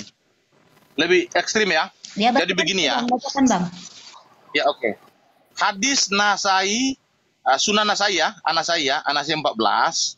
Di sini diperintahkan bahwasan kalian itu harus mencukur kumis, cukur bulu kemaluan, lalu cabut ketiak. Saya ingin bertanya kepada Al-Hidayah, apakah Tuhan yang benar-benar Tuhan itu mau Ini memerintahkan kalau membaca manusia hadisnya untuk- bukan begitu itu.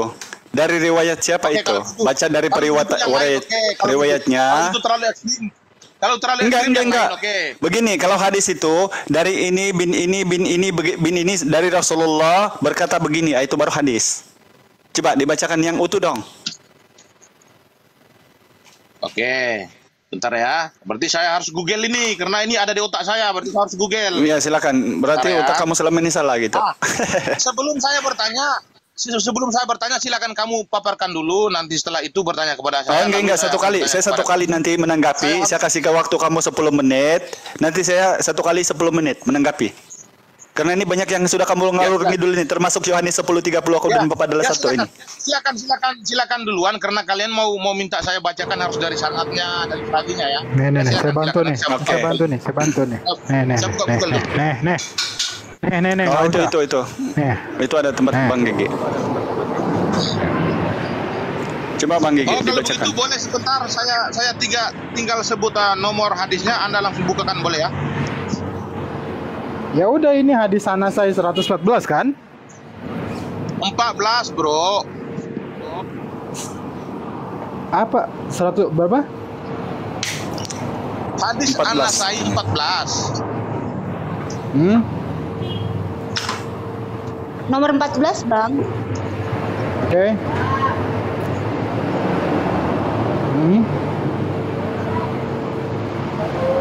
Bacakan, Bang.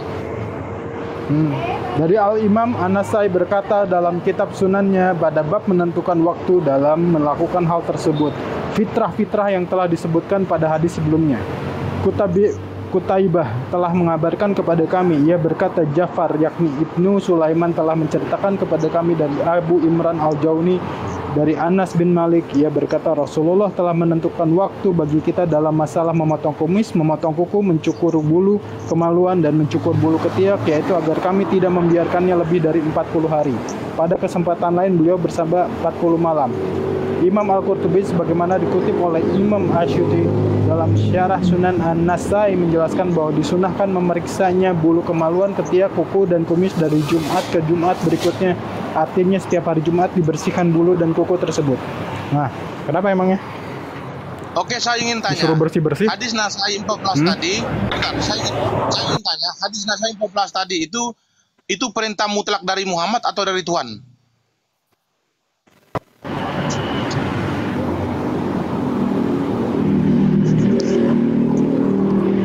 Silakan dijawab. Itu hadis perintah atas kehendak Muhammad sendiri atau dari Tuhan?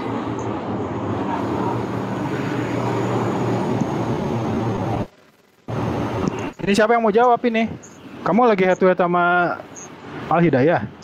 Saya bantu bacain tadi. Kali dia jawab. Jawab, boy. Diam dulu ya. Apa saja yang dikatakan Rasulullah itu pasti perintah dari Tuhan, dan itu kami ikuti. Ya, jadi alhamdulillah, sebab itulah Meme saya bilang jangan ngalur ngidul, pikirkan tentang keimanan kamu. Walau ada hadis-hadis begitu, karena memang Islam ini adalah runtutan hidup manusia. Alhamdulillah, saya dari Kristen masuk Islam tidak pernah menemukan satu masjid seperti yang ada viral di YouTube, ada pendeta yang mencukur kemaluan di gereja, meniru-niru ajaran Islam. Mencukur bulu kemaluan perempuan di gereja, itu orang Katolik. Jadi memang kenapa kamu bingung? Karena Al-Quran itu apa yang diajarkan oleh Rasulullah itu adalah runtutan hidup secara manusia bersih. Ya, jadi kalau kamu bilang itu ajaran dari Allah, itu ajaran dari Allah yang harus kami ikut. Tidaklah kami sempurna imannya orang Islam kalau ingkar terhadap dua perkara yang ditinggalkan oleh Rasulullah, yaitu Al-Quran dan As-Sunnah. Sekarang saya pulangkan sama kamu, mencukur bulu kemaluan perempuan di gereja itu ajaran Yesus atau ajaran gereja? Tolong jawab ya. Jawab, boy. Silakan. Jadi begini, bro. Ketika kamu mengatakan bahwa saat ada di dalam gereja mencukur bulu kemaluan, itu tidak ada perintah di dalam ajaran kami, bro. Alhamdulillah, berarti kamu sudah mengakui bahwa apa yang dibuat gereja itu adalah buat-buatan, ya kan? Atau B? Ya atau tidak? Yang Ya atau tidak? Begini, bro. Yang dipertanyakan Saya sudah itu menjawab begini. itu, Meme. Itu apa saja yang disunahkan Rasulullah, itu karena referensi dari Allah. Jadi sekarang harus kami buat.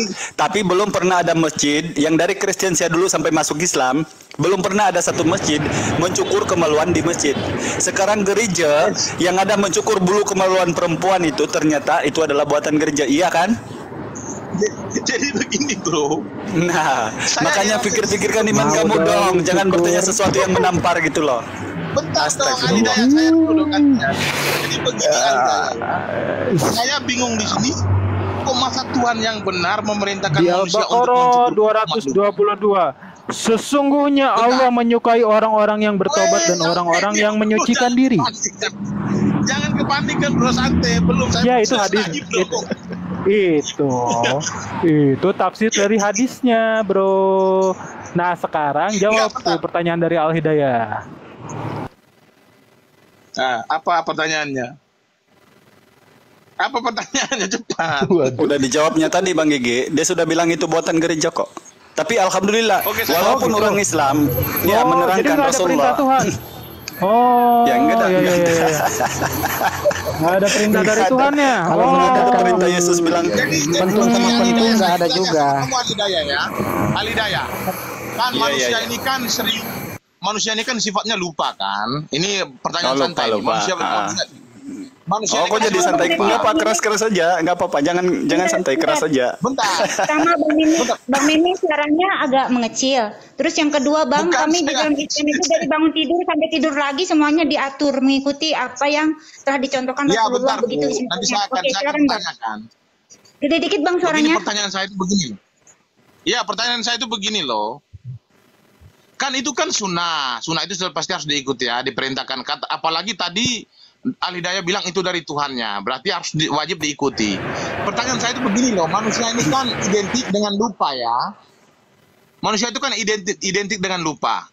Jadi Contoh, kalau ini langsung saya jawab, Kan karena manusia manusia itu ini bukan kan- Tuhan. Jadi sekarang tidak boleh disamakan Ya, manusia dengan manusia Tuhan. bukan Tadi Tuhan, sudah benar. dijawab sama Ya, dijelaskan manusia sama itu Bang bukan Gigi Tuhan, surah benar. Al-Baqarah 283-nya itu jawabnya. ya. Jadi manusia kan sifatnya sifat lupa. Jadi pertanyaan saya itu begini, ketika seseorang lupa cukur bulu kemaluan, lalu dia naik motor, dia tabrak mati, kira-kira orang tersebut masuk surga nggak? Soalnya dia tidak mengikuti perintah sunnah itu. Sekarang yang timbul pertanyaan Dalam kemudian, Islam lupa itu di tidak dalam hadis dihukum. itu gini. Di dalam hadis itu ada kaitan dengan surga atau tidak? Coba jawab dengan jujur. Di hadis itu dijelaskan orang yang mencukur masuk surga, atau itu sunnah, atau wajib, atau sebagainya. Coba jelaskan Mimi.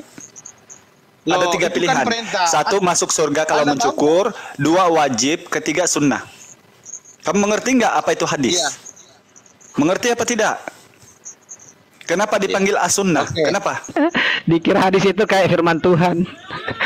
Dikira setara dengan kitabnya begitu. Jadi sunnah itu Dikira tidak wajib. hadis itu seperti kitabnya itu sunnah sama aja aja disangka, iya. dari As-sunnah Tuhan. itu kalau Dari dibuat Tuhan, tidak berdosa, tapi sifat tidak dibuat anjuran tidak bukan. berdosa. Sabar dulu sabar. Eh, Oke. Oke, kamu sifat bilang, manusia itu Gini ya, lupa. Bos. Makanya ada Gini. yang lupa kalau ada musim buara. kamu bilang tadi sunnah itu tidak wajib ya. Saya bacakan dua hadis dengan satu Al-Quran ya, boleh ya? Yang noise siapa? Kamu ini? nanya mulu, kamu nanya mulu, jawab dulu itu banyak pertanyaan belum Kamu dijawab bantah, gimana sih? Katanya sunnah itu tidak Enggak, wajib. jawab Maka dulu. saya mengutip. Jawab dulu. Saya Tadi mengutip ada hadis banyak di sini. Bukan pertanyaan tidak dari wajib, Al-Hidayah. Mimi. Maka pasang Jawab kupingnya, dulu. Mimi. Bukan tidak wajib. Sekarang saya kasih ingat sama kamu. Saya kasih ulang ya. Kami berpegang teguh kepada Al-Quran dan As-Sunnah. Tapi oleh karena kau menyinggung tentang surga, jadi gini, beda puncaknya kita ini, orang Islam dan Kristen. Menurut orang Islam, menuhankan Yesus pasti di surga. Walaupun tidak pengakuan Yesus Tuhan. Beda dengan orang Islam yang beriman harus mengikut ketetapan dengan penuh syarat. Nah itu, jadi jangan kau kontekskan pertanyaan itu dengan surga langsung, tidak mencukur berarti neraka. Bukan begitu. Sebab itulah dipanggil as-sunnah. Sunnah itu sesuatu sunnah yang mana dilakukan pun mendapat pahala, tidak dilakukan pun tidak berdosa juga. Berarti tidak juga masuk surga atau neraka. Itu nanti tertimbang dalam amal kelak di padang mahsyar. Paham ya, Berarti Mimi? sunnah sama teladan Muhammad. Bentar. Berarti Masya Allah. sunnah sama teladan Muhammad tidak boleh diikuti, tidak wajib ya. Teladan juga tidak wajib ya. Makanya saya ulang sekali lagi. Kamu mengerti nggak yang saya bilang tadi? Dibuat ada pahala, tidak dibuat tidak berdosa. Ini wajib apa tidak? Sekarang gula kopi kalau kau tidak campur dengan gula, kamu bisa minum nggak? Bisa, tapi lebih manis kalau campur dengan gula, lebih keren, sedap rasanya gitu loh. Belum paham lagi? Oke, saya bacakan ya. Kamu tadi mengatakan sunnah dan teladan itu tidak wajib untuk diikuti. Nah, sekarang kalian dengar baik-baik, saya paparkan ayatnya ya. Tolong Astagfirullahaladzim. Bukan tidak wajib, Mimi. Astaga, mutar lagi. Bukan tidak wajib. Sekarang gini, yang kamu kontekskan adalah surga dan neraka. Pakai ayat ini, bro. Kita nggak mau ngomong-ngomong. Pakai ayat lagi. Ya, coba. Apalagi yang kamu ngalur ngidulkan, coba. Oke, diam dulu ya. Kalian tadi mengatakan, oh sunnah dan teladan itu tidak wajib untuk diikuti. Saya mengutip dari Ibnu Majah 43, harus taat kepada sunnah Rasul. Lalu kamu mengatakan teladan Muhammad itu diikuti ataupun tidak diikuti itu tidak wajib. Kamu lupa ya di Al-Ahzab 21. Apa tuntutan Tuhanmu terhadap kalian? Saya bacakan ya. Ini kita main ayat, kita nggak main-main ini, bro. Saya bacakan ya. Sungguh telah ada pada diri Rasulullah itu suri teladan yang baik bagimu, yaitu bagi orang yang mengharap rahmat Allah dan kedatangan hari kiamat dan yang banyak mengingat Allah. Saya ulang sekali lagi ya. Sungguh telah ada pada diri Rasulullah itu suri teladan yang baik. Masih mau membantah ini? Sudah. Nah, sudah ya. Apa yang harus kalian ikuti? Oke. Abu Daud nomor 11. Sekarang gini. Jadi saya jawab apa yang ya. harus kalian ikuti? Abu Daud Tadi, nomor 11, Muhammad berdiri di atas batu, buang hajat ke arah. Ini kemana-mana kamu ngomong satu-satu dong. Waduh, mau dijawab dulu Astaga, lah. ini orang ini lah kalau wala kuota. Nanti dijawab dulu sama Bang Hidayah. Biar nggak rancu. Oke. Silakan Bang Hidayah. Atiullah wa ati Rasul. Inilah saya bilang dari tadi, Kristen ini berkata-kata tanpa membaca Bible. Coba sekarang kau buka Yohanes 3 nomor 36. Taat kepada aku dan taat kepada dia yang mengutus aku, kata Yesus. Atiullah wa ati Rasul, maka harus ditaati apa yang disunahkan oleh Rasulullah. Tetapi ada yang sunnah, ada yang wajib.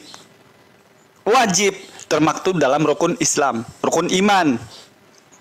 Tidak wajib seperti halnya korbanot dan sebagainya, itu kalau memang mampu silakan, seperti berhaji, kalau ada uang lebih silakan. Kalau tidak mampu, tidak haji juga, kami pasti masuk surga. Karena ada jaminan dari Rasulullah, dia itu akan memberi referensi, sudah memberi referensi bahwa apa saja amal ibadahnya orang Islam, walau yang sekecil zarah pun kelak diselamatkan melalui hisabnya. Jadi Bible-nya dibaca, jangan diketikkan di gereja. Ati Allah wa ati Rasul, taat kepadaku dan taat kepada Bapa yang mengutus aku, kata Yesus. Yohanes 3 nomor 36. Itulah sebabnya Islam Ya, itu ada Hidayah, yang wajib, ada yang tidak.